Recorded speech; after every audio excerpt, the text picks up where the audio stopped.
Brother made my life hell, then got my wife pregnant. Now he wants my help after our parents disowned him and left me their $2 million inheritance. My younger brother, David, has always harbored a deep-seated resentment towards me. If you think it stemmed from jealousy, you'd be wrong. He was the favored child, not me. There was no reason for him to be envious. To give you some context, our mother always indulged David. He was the golden child of our family. She cooked his meals, did his laundry, and even asked me to help him with his schoolwork. I was expected to assist him simply because we were family, but I never received the same consideration. I accepted this, as I was quite independent. Perhaps it was partly my fault for always meeting his needs without expecting anything in return. He never helped me when I needed it, and only approached me when he wanted something. While I was a quiet, introverted kid who enjoyed studying and keeping to myself, he was loud and rough, just like our dad. I also tend to be straightforward and honest, never sugarcoating things. I believe my mother may have developed a negative perception of me because of my straightforwardness. This favoritism made David the family's darling, and I didn't mind it while we were growing up. However, problems began when he started bullying and mocking me for being different from him. He would tease me about my height and the fact that I wore glasses. He would sneak into my room, read my diary, and then complain to my mom about what I had written. When I yelled at him and complained to our parents about him invading my privacy, they would laugh it off, saying it wasn't a big deal. He did more awful things, like nearly breaking my glasses and putting nasty things in my food. He even once put little stones in my cereal, but luckily, I found them before they could damage my teeth. When I told my mom, she dismissed it, saying this is how brothers bond. Whenever we fought, David would zero in on my insecurities to insult me. We went to the same school, so he knew I was being bullied by a few kids. Instead of supporting me, he sided with the bullies, calling me names like ugly loser or hairy monkey, and encouraging them to physically harm me, saying I was just a big failure. Another time, during a fight over something trivial that I can't even remember, he told me to kill myself. While I could easily brush off most insults, that one really hurt because I was struggling with my mental health at the time. I'm doing better now, but it was devastating to hear that my own brother wanted me dead. Since dad was often at work and mom didn't seem to care much, she even scolded me once, claiming it was my fault for irritating him. Things progressively worsened. During high school, there was a shocking incident when David attempted to set my hair on fire, and unbelievably, our mother defended him, claiming he was merely playing. Seriously, who behaves like that? Thankfully my dad eventually sided with me and pointed out the gravity of the situation. He even threatened to call the police on David.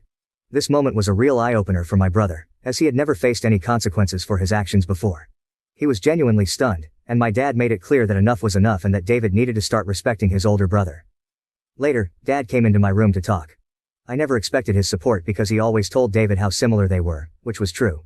Dad admitted that he had waited for years, hoping David would mature, but he was slowly realizing that David was becoming a big bully. Hearing this from my dad was incredibly validating, and I almost broke down in tears. I confessed everything David had done to me over the years and even mentioned the bullying at school. My dad was shocked at how much I had endured. The next day, he spoke to the principal to ensure the bullies were warned about severe consequences if they continued. Later that evening, Dad enrolled me in MMA at our local gym, telling me I needed to man up and stand up to bullies in my life. I admit that a nerdy kid like me trying to learn to fight might have seemed laughable, but I was very focused. I managed my time well to balance my studies and daily workouts, and the MMA classes completely changed my life and physique. One day, David was up to his antics again. He stole my pocket money, which we received for helping with chores. I had been saving it for a while. David sneaked into my room and took it. I caught him just as he was about to cycle off with his friends. I demanded he return my money, but David mocked me, saying all I could do was run to Daddy for help. I don't know what came over me, but I punched him in the face. He was stunned, fell backward, and I retrieved my money from his pocket before throwing him back down. David started crying loudly, which was quite comical. However, my mother rushed out to help him and find out what happened. When she learned I had fought him, she was surprised and reprimanded me, saying I should be a better role model for David, who seemed to enjoy seeing me scolded. My mother also complained to my dad about my behavior, saying I needed to be controlled.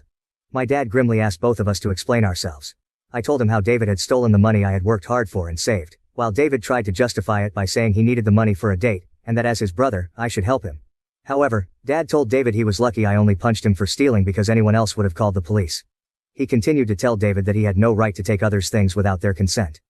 David didn't like that and threw a tantrum, likely hoping our mother would side with him, but Dad remained firm. When David realized he wasn't going to be punished for being hit, he screamed how much he hated me and ran back to his room, locking himself in. Following that incident, David began to distance himself from me. He had finally understood that he couldn't bully me anymore, and that even Dad had stopped supporting his antics. For the first time in a long while, I felt like we were equals.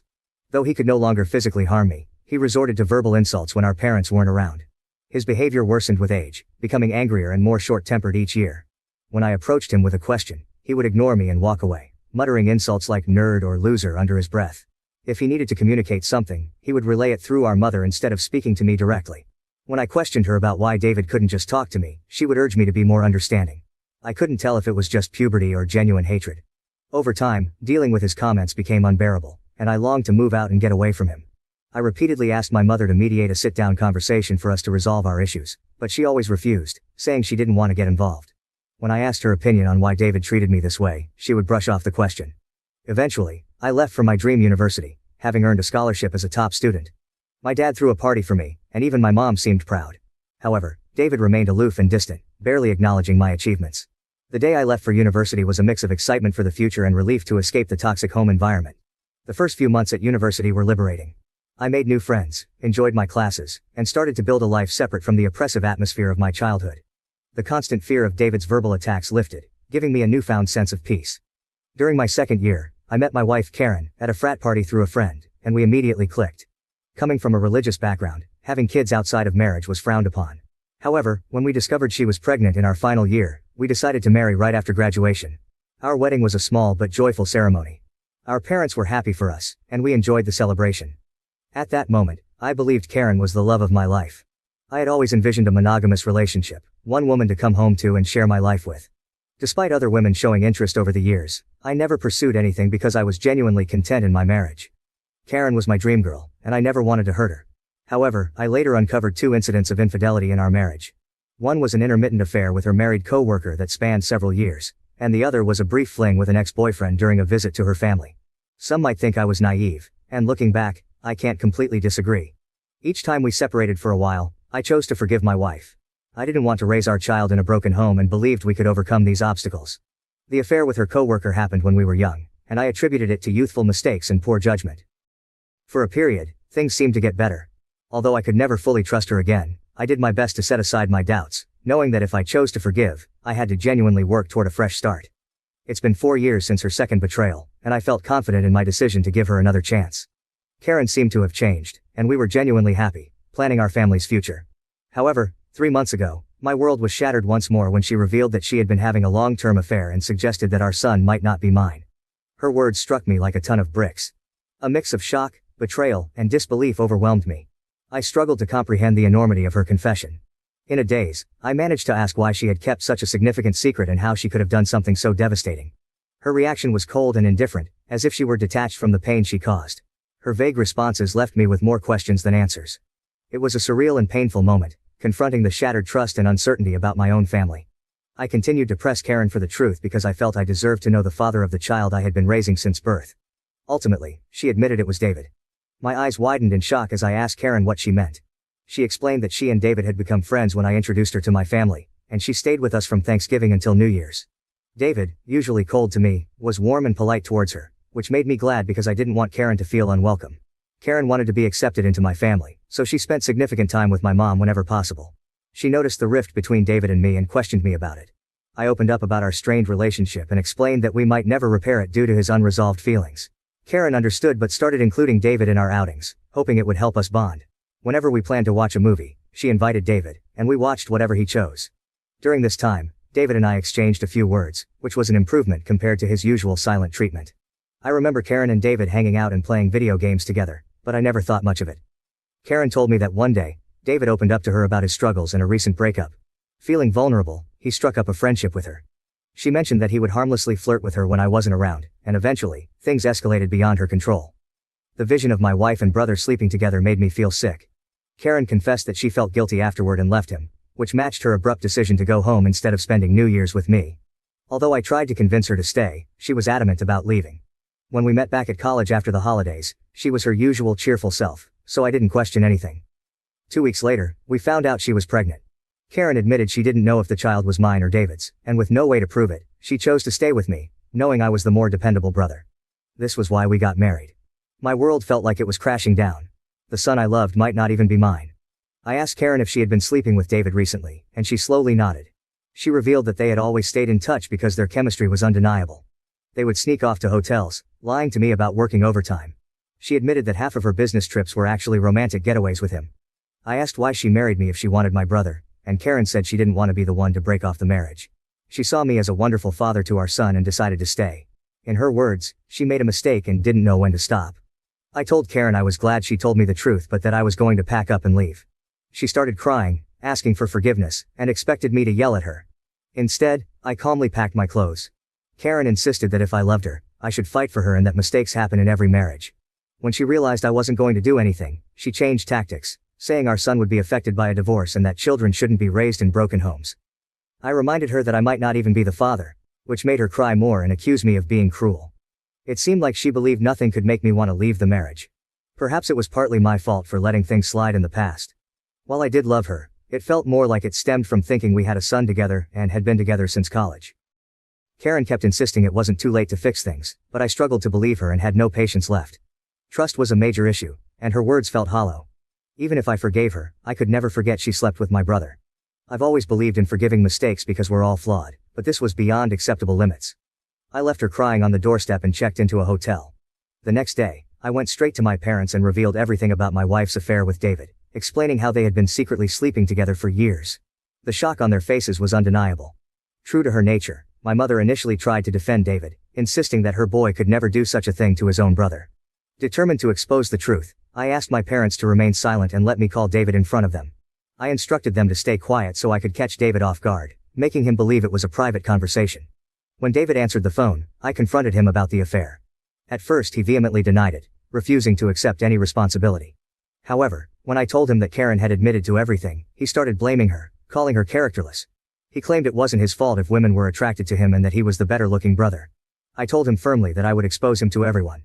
When David mocked me, saying no one would believe me because he was the golden child, I scoffed at his arrogance and thanked him for confirming the truth, knowing our parents had heard everything. David went quiet and then spluttered, trying to explain himself and salvage his image. My mother, still in shock, demanded an explanation from David. He stuttered through a feeble attempt to justify his actions, blaming everyone else but himself and desperately trying to shift the blame onto Karen. I could see my mother, who had once been protective of her favored son, now felt a mix of disappointment and anger. In that charged moment, I felt a strange sense of vindication. For years, I had endured David's torment. Now, the truth was out, and the roles were reversed. It was David who stood exposed, his actions laid bare for everyone to see.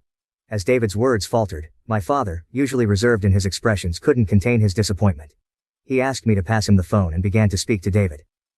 David, my father began, his voice laden with disappointment. What you've done isn't just a betrayal of your brother, but a betrayal of this family. You slept with your brother's wife and continued the affair even after they were married. Your actions have severe consequences and have irreversibly shattered the trust we had in you. I raised both of you to value family, loyalty, and decency. What you've shown today defies everything I've tried to teach you. He paused, letting the weight of his words sink into David's conscience. Your disregard for your brother's feelings and the lack of respect for his marriage are unacceptable. You've not only hurt him but also torn apart the bonds that hold our family together. Your mother and I are partly to blame for what you've become, but we will no longer tolerate this behavior. From today, you're cut off from the college funds I set up for you. You'll have to figure out how to pay your university fees on your own. I will also stop funding your lifestyle. Do you think it makes you more of a man to sleep with married women? Let's see how you manage without my money. Throughout this, I maintained a composed demeanor. Although I initially wanted to scream at David, watching my dad punish him was the ultimate vindication. I had exposed his true nature, and it was clear he had underestimated the consequences. My mother, despite David's persistent protests, continued to justify him, but my father swiftly ended the call, shutting down David's attempts to explain away his actions. Afterward, my mom approached me and hugged me. It had been a long time since we shared such a moment, but in that embrace, there was an unspoken understanding and support amid the family turmoil. She apologized for not believing me all this time. My 14-year-old self could never have imagined this moment, being vindicated and embraced by my mother. Following this, my dad helped me find a good lawyer to divorce Karen. She and her lawyer tried to fight dirty, asking for alimony since I earned more than her. But her affair played heavily in my favor. We also conducted a paternity test, and it was confirmed that David was indeed the father of the child. The news was incredibly painful, even worse than discovering Karen's infidelity. I was furious that the son I had loved and raised wasn't mine. However, I decided to stay strong. Karen begged me to continue visiting my son, arguing he shouldn't be punished for the situation, but I couldn't bear to see him. He reminded me too much of David, and I hated it. After my divorce was finalized, I felt a sense of freedom wash over me as I moved into my own bachelor pad. It felt surreal to live alone since I had married so young and never really had the chance to experience independence. However, my naturally independent nature allowed me to quickly adapt to my new lifestyle, and I thoroughly enjoyed it. 2 weeks ago, my dad called to tell me he was considering changing his will because he didn't want to leave anything to David. My dad is incredibly stubborn, And once he decided to cut David out of his life, he stuck to it.